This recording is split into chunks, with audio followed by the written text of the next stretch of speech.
Hello everybody, happy holidays, happy Christmas, Hanukkah, Kwanzaa to you. It's a time of giving and, making plans for a new year, end of year reconciliation paperwork, all the good stuff.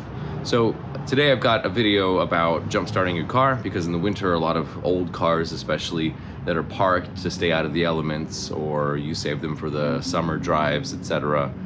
The batteries can go dead even if they're disconnected. So if you don't have a trickle charger, it's a good idea to get a jump starter. And one of my other favorite perks of having a jump starter is that you can help a lot of people along the way too, which is always a nice, quick, good Samaritan kind of deed. So traditionally, chargers are big, they're bulky, they use lead acid batteries in them as well, so those would eventually fail. And I've got one here from many years ago. It's weighing in at just under 19 pounds. The Stanley Fat Max. I mean, it lives up to the name. And the cool thing about this, while it's gigantic and it has an air compressor that is broken now, and a power inverter that is enough to charge a phone but won't do any heavy duty appliances, it's too bulky. It's not good to carry around. It's very inconvenient and usually just sits in the back of the closet. But the biggest drawback is that lead acid battery. Welcome to the future. We've got smaller, lightweight things. This is a company called LokiThor, great name. And this is a jump starter that can do about 4 times the capacity of this guy. When you're jump starting a car with the Stanley brick, it's gonna be up to 500 amps peak power. That's not really enough. It might, transfer some of the juice from this tiny lead acid battery into your car battery enough to get it going, but it's really not sufficient. 2,500 amps peak current. It's a 20,000 milliamp hour power bank, and it's got a 100-watt two-way charge system. This thing you could charge up from 0 to 80% in about 45 minutes, which is very good versus overnight. With lithium batteries, you can leave it charged up and just keep it stored for 24 months. It can do 8.5 liter gas engines, 6.5 liter diesels. And I think when this is fully charged, you can get up to about 60 jump starts from it. Let's have a look inside.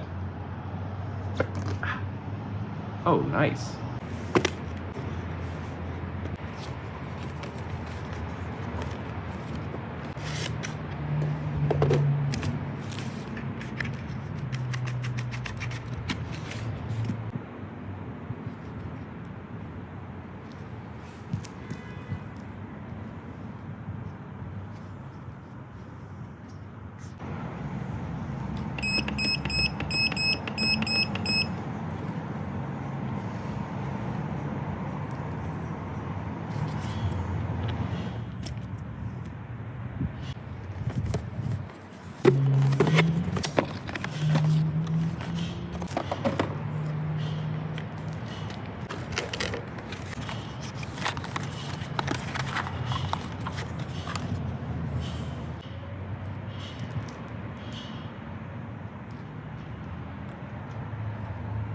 You can check the voltage of a battery when you hook this up. This green indicator will light up here, but then you'll hear it click and that'll go into charge mode or jump start mode. When you press this button once, the green indicator for jump start will turn off, and then it'll go into a live voltage reading.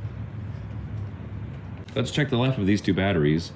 That one's known good, this one's known bad, but they've both just been sitting around. State of health 57%, state of charge 98%. Recommended replace.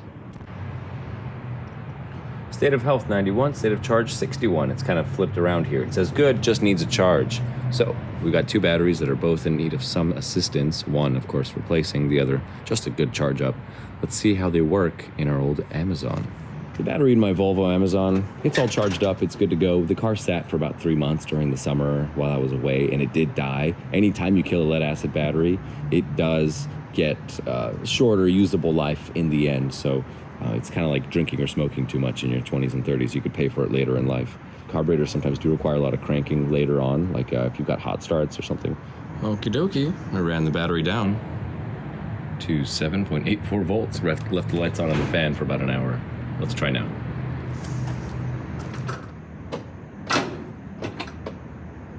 With the accessories off and everything, the battery's sitting at 10.24, 10.28 volts. Okay. Ooh, 4% health, 0% charge. Let's do a little cable appreciation here. 6 gauge, 200 degrees Celsius. About the size, I would say, of regular jumper cables. But look how wide these open up. Modern cars have a lot of weird things attached to the positive terminal, like big plates, adapters for other wires, etc. So it can be kind of weird to find a spot to attach to it, but shouldn't be any problem with a clamp that opens up that wide. Really nice, good resistance. There we go. All right, green light's on, it's clicking. Let's go.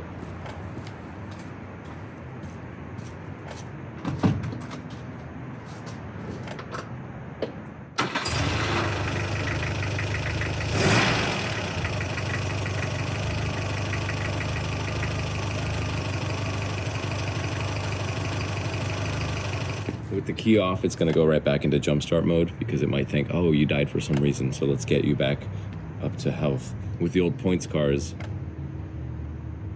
sometimes half a crank is enough to get it fired up because it's running pretty fuel inefficiently versus fuel injection, which can sometimes take a few cranks to get all the signals to the computer to the injectors to fire the engine.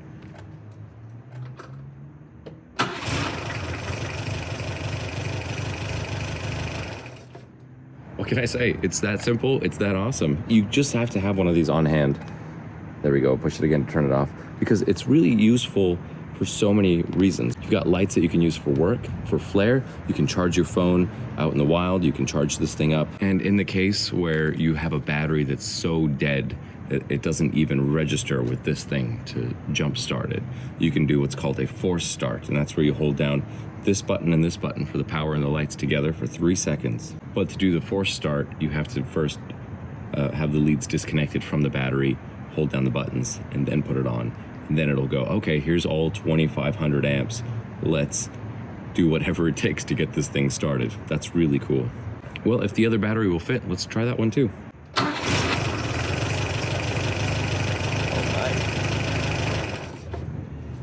It put so much juice into the battery, and then of course the alternator started to fill it up a little bit, but in the like 20 seconds that we were running, it was enough juice in there to get it cranked up again. So this thing's probably delivering a healthy shot of B vitamins and minerals inside of this battery.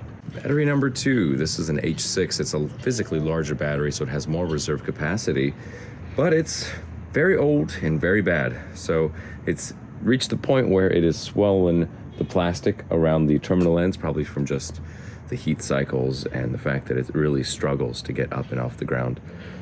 Let's see how she does. It's been sitting around for a while, but it should have some charge in it.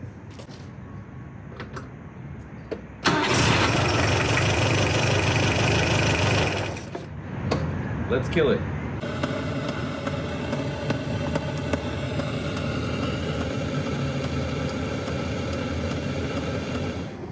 .5 volts and counting down.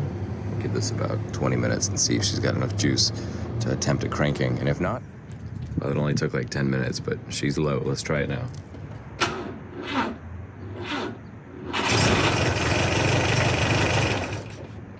Cheater. Yeah, like I said, just sometimes getting it over to the next spark point, boom, she fires up. But that battery is very, very low. It's 10.4 volts. Let's see what the tester says here. State of health 0, state of charge 0, 10.4 volts, 0 amps left inside of it. Replace. Okay, bring in the cavalry. We know she'll start. That's not an issue. Go ahead and check out the link in the description of this video for this product. It's the same price as the Fat Max. It's a fourth of the size and about 4 times as capable, except for the air compressor portion.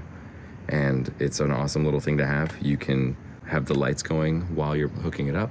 Like I'd said, my favorite thing to do, especially now in the holiday season, take this with you, find somebody who's just got their hood up in a parking lot as you're leaving and go, hey, dead battery, need a jump, boom, pull it out. It's quick, you don't have to fuss with cables, you know, from one battery to the other. That can be kind of risque, and you gotta always have like good parking spots. This is a very convenient option. And it's just good to be that person who's always prepared in the group. People will appreciate that. See you next time.